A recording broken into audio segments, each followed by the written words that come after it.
Fampianarana avo lenta nefa takatry ny fahefa-mividin'ny rehetra io ny tanjona araky ny napetraky ry zareo teo anivon'ny CFPC Mendrika 67 hectares io ihany koa no fanazavana nentin'ny ramatoa mpitantana izay ivotoerana izay dia tsisy akory zany fa ramatoa Stephenson Hanta.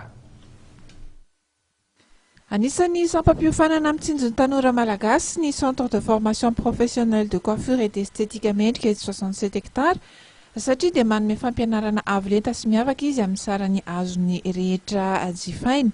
Za zany mpianatra ato amin'ny CFPC Mendrika dia efa iray volana zay ny anarako tato hitako hoe tsara mora be zany ny fomba fanolorany fampianarana atao farany izay ahaizanao azy indrindrany.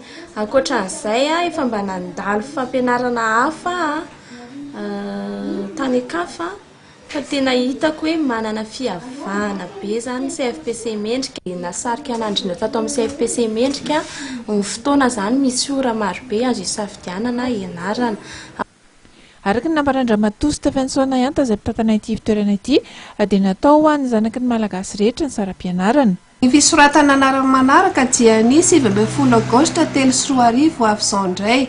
Misy ireo ora izay azonao isafidianana amin'izay mampalalaka anao ary ny mampiavaka anay eto dia ny facilité de paiement eo amin'ny fandoavana saram-pianarana. Misokatra malalaka ho anao izay manam-paniriana te hianatra taovolo sy fikojakojana ny tarehy ny CFPC Mendrika 67 hectares eo akaiky ny Coum fasy ny ekara Marimanjaka.